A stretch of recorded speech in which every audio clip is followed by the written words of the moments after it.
स्वर संधि के अंतर्गत अब हम तीसरा प्रकार पढ़ रहे हैं, वृद्धि स्वर संधि।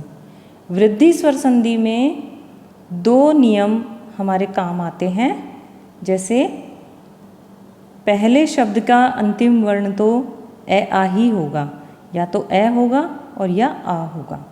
धन आगे आपके ए या आई हो तो आई बन जाता है, ओ या औ हो तो औ बन जाता है। इस प्रकार वृद्धि संधि में दो तरह के उदाहरण हैं, दो नियम काम करते हैं, जिससे हम 4 प्रकार की संधि करना सीखेंगे। देखो किस प्रकार से हमने स्वर पढ़े थे। 11 स्वर हैं, जिसमें हमने देखा था कि ए और आ, या ई और ई, या उ और उ, या री और री। तो दीर्घ संधि के उदाहरण हमने देखे थे। उसके बाद दूसरा हमने गुण संधि पढ़ा था, जिसमें ए आ के साथ में ई उ उ और री की संधि पढ़ी थी, जिसमें हमने गुण संधि पढ़ी थी। अब वृद्धि संधि में बच क्या जाता है, इधर तो ए आ ही रहेगा, फिर बच जाता है ए आई और ओ औ। ए आ के साथ ए आई और ओ औ की संधि को ही वृद्धि संधि कहते हैं। इसको देखें हम, ए और इधर ए आ हो और यदि ए आई हो तो क्या परिवर्तन होता है। यदि ए धन ए हो तो आई हो जाता है, अ धन आई हो तो भी आई हो जाता है, आ धन ए हो तो भी आई हो जाता है, और आ धन आई हो तो भी आई हो जाता है। इस प्रकार आपके 4 प्रकार के ये संधि बनती है। ये 4 प्रकार की संधि ए आई के साथ संधि करने से बनती है। इसका एक एक उदाहरण हम देख लेते हैं।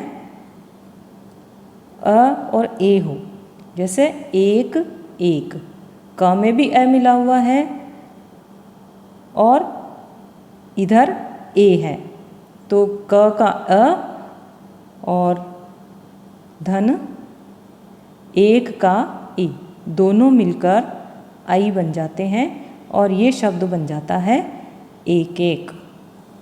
इसी प्रकार अ और आई की संधि, परम का अ और ऐश्वर्य का आई, दोनों जब मिलते हैं तो बन जाता है परमेश्वर्य। सदा का आ, दा का आ और एव में ए, आ और ए मिलकर के सदैव, ये आई बन जाता है। आई की मात्रा कैसी होती है, इस तरह 2 डंडे।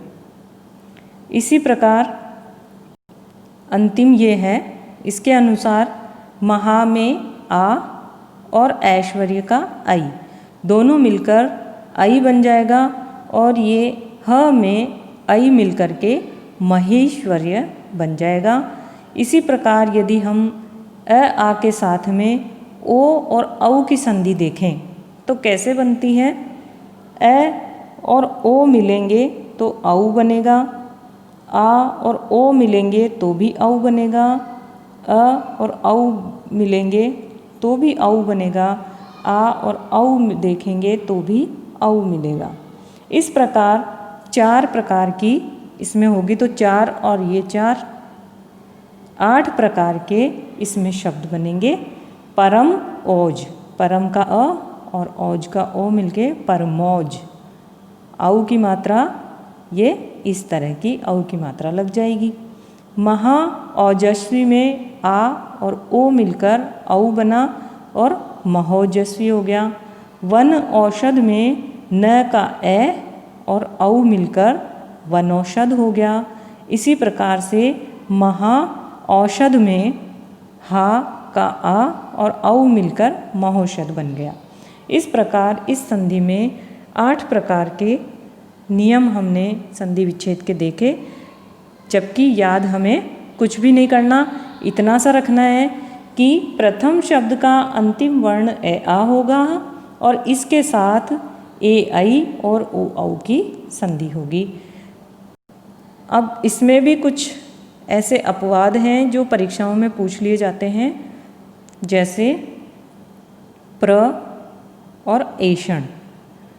अ प्र का अ, धन एषण का ए मिलकर आई बनना चाहिए था, यानी कि मात्रा ये होनी चाहिए थी, किंतु ऐसा न हो करके और प्रेषण ही बना, ये ही रह गया।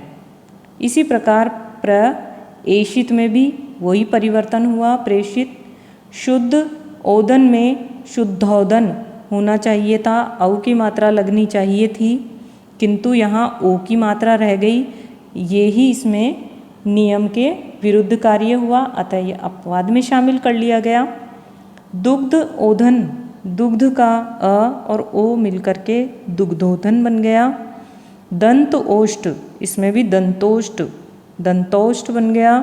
बिंब ओष्ठ में भी ये यहाँ पे औ न होकर ओ ही रह गया, बिंबोष्ठ बन गया। अधर ओष्ठ में भी ये औ न होकर अधरोष्ठ रह गया। इसमें यदि औ की मात्रा आती है तो वह भी सही माना जाता है, और ये वाला जो है ये भी सही है और ये वाला भी सही है। प्रएजते में भी प्रय की जगह प्रे ही रह गया, ए ही रह गया, यानी कि प्रेजते रह गया। इस प्रकार से ये कुछ शब्द हैं जिन्हें आप ध्यान में रख लेना, ताकि आपको परीक्षा में किसी प्रकार की कोई परेशानी ना हो। यहाँ कुछ शब्द आपके पास सामने हैं, इन शब्दों के आप संधि विच्छेद कीजिए।